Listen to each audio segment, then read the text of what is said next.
Good morning, everybody. Jaden Bax with BRX Mortgage here from Crossfield, Alberta. Joined as always on this Tips for Mortgages by my cousin Mike Parkinson of Dominion Lending Centers out in Campbell River, BC. How you doing, Mike? Really good, Jay. How are you? Yeah, good. Weather's good.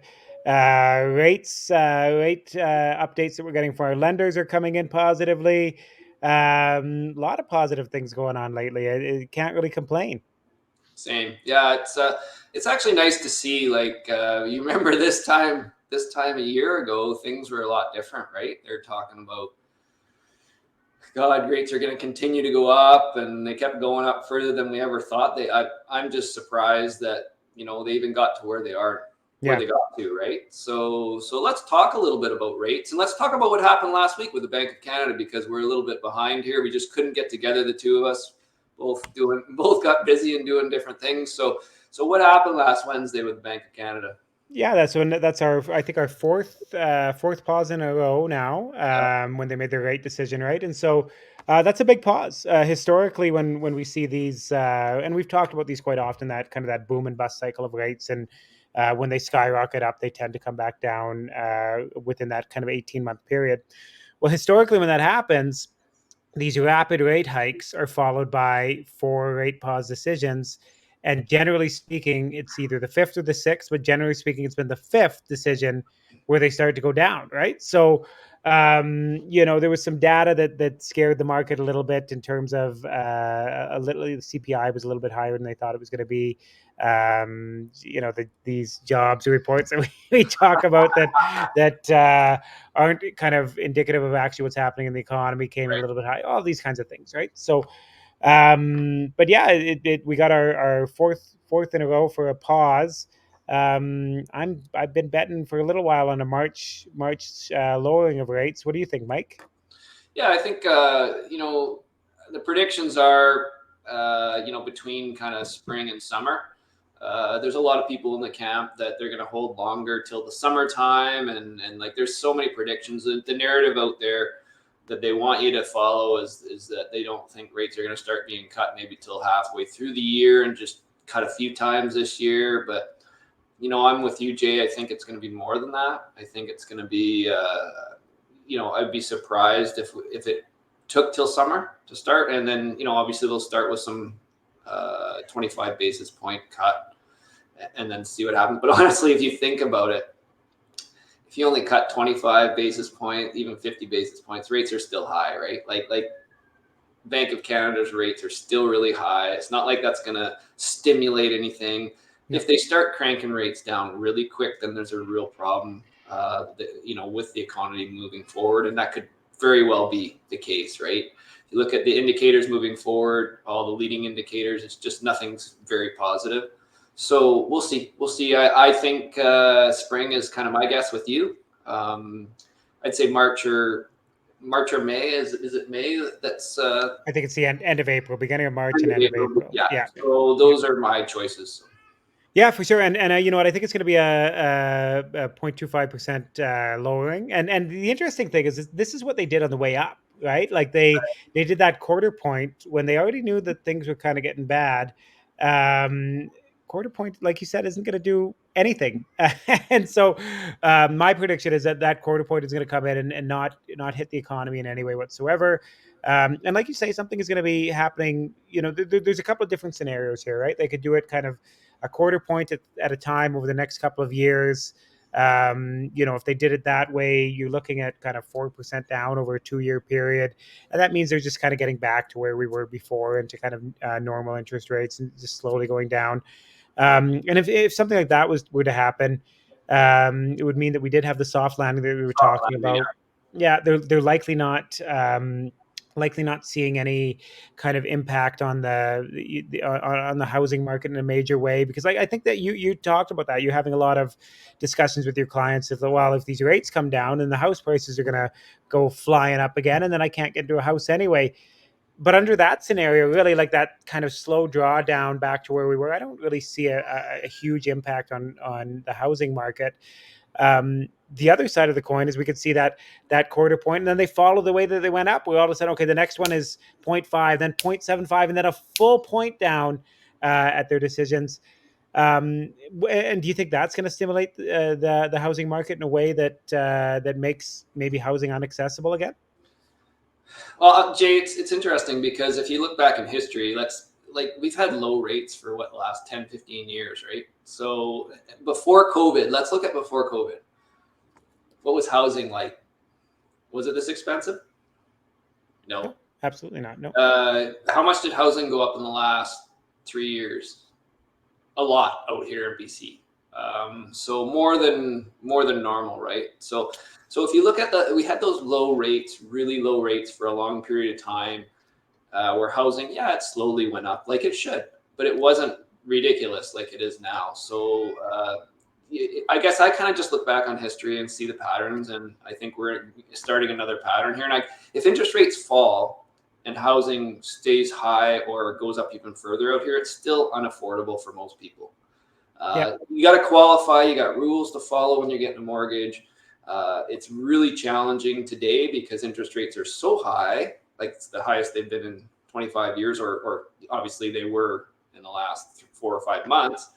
They've come down a little bit, but interest rates are crazy high and prices are high. So it's a double whammy right now. So I don't think, I think if rates start to come down, if they come down slowly, more of a soft landing scenario, I don't think that's going to happen. If they come down quicker this year, and there's issues with the economy, right? And it doesn't matter if interest rates are 6% or 1 or 2%. If people have lost their jobs, they still can't afford it, right? So No, so absolutely, and that's kind of the other scenario, right? Like when they started going up rapidly, they realized, oh, we waited too long, and there's major structural issues that totally. we have to deal with in this economy. The other side of that is, oh no, there's major structural issues in this economy that are hurting us in the other direction. So we need to come down quickly. But that means the economy is flatlined. There's no more CERB and SEBA and all that kind of stuff propping up people from the government, even though, we both agree that government spending is probably the biggest creator of inflation at the point Oh, we're in huge. right now. It's huge. Between government spending and government policy with the Bank of Canada's interest rates and what that does to mortgage carrying costs and rents, et cetera, et cetera. So if we're going the other way and they've really made a big mistake and screwed the economy, like you say, Mike, like we're not going to see huge changes in housing because there's economic problems where people can't afford a house because they don't have a job, right? So Yeah, they don't have a job. They don't have the down payment. They like just to save for a down payment. Like it's out here in BC is, I don't know how young people can even do it anymore, Jay. Like if you're looking at a mortgage, if you're trying to buy a house with less than 20% down, you're gonna have a massive mortgage. So even at 2.5, 3%, that's still gonna be a lot. yeah, Your mortgage, your taxes, your insurance, running the house, it is not cheap, right? So I don't see how, if interest rates start to fall, that housing takes off. Like maybe we'll have some. Maybe it'll be busy for a while this spring if things happen this spring and summer. But if things drop quite a bit, it means the economy's not doing well. There's a problem. So yeah. I just don't think housing can continue to go up. I'm hoping it comes down, so people can actually afford things more. It'll be great. So get some No, younger people into the first time buyers of being able to afford things, right? So, absolutely, yeah. And so another thing I want to talk to you about today a little bit is one of the big benefits of working with a broker. Client of mine phoned me this morning. We've got him in, for he's doing a purchase, but he's closing on, I believe it's April 30th or May 1st, somewhere in that region. And called me today and said, "Well, you got me this great rate, and we've actually got him a head of market rate already.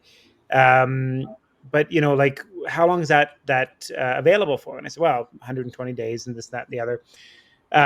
But the other side of that coin is between now and April 30th, May 1st, whatever it is, if that great rate goes down, we'll lock him into the better rate well, between now and the closing. And I highly anticipate that as the market goes down, these rates are going to go down. So there's a chance for him to do way better even than he did today at that good. So what would happen if you walked into your bank, Mike, and got a mortgage today and you were closing on May 1st? Are you getting a call, 10 days, 2 weeks before closing to change that rate for you? absolutely not. No, they, yeah, like honestly, Jaden's totally right. If you're working with a good broker that's monitoring your system or your file, always looking at 2 weeks, 10 days before closing. Are the rates lower? We can request lower rates with our bank, with our lenders, whether we deal with a bank through the broker division or a monoline lender. That's something that we always do. I'm hoping that most brokers do that. I'm sure they do. But your bank's not going to call you and say, "Hey, rates are lower." Maybe if you have a really good specialist or something like that, they'll take care of you. But for the most part, they're not going to do that. So that's something to be aware of. That what Jaden said is that you're always going to get the lowest rate at the time.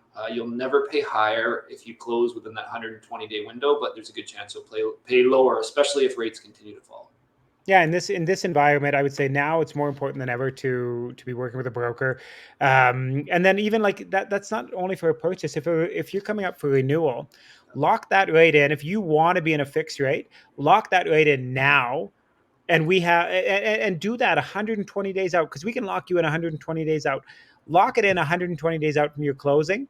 We are going to make sure in that next 120-day period that we find the absolute lowest rate on a product that we've already vetted, we already know isn't restrictive in terms of having a sales only policy, or not being able to refi out, or having any kind of restrictive penalties that are different than normal penalties.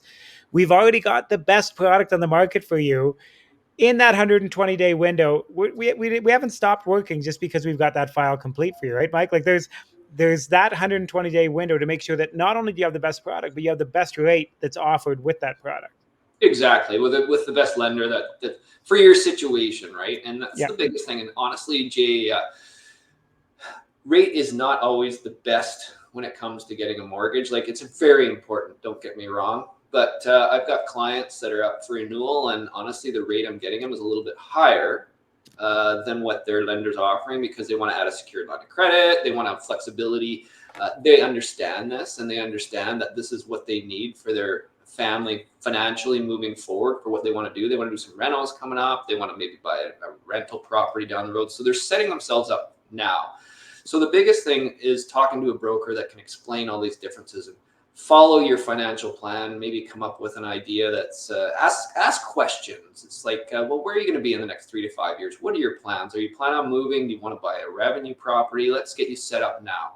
So the lowest rate is not always the best deal out there. And like what Jaden said, there's some restrictive mortgages out there. Be very careful what you're getting into. There are rates that can be a little bit lower than what we have with certain lenders, because they're called restrictive mortgages. Harder to get out of. It's just a conversation to have. So if you have any questions, give me a shout in BC. Happy to give you a second opinion. I'll tell you to stay with your lender if that's the right thing to do. So will Jaden, because that's who we are. But yeah, give me a call. Give Jaden a call in Alberta, and we'll talk to you guys soon.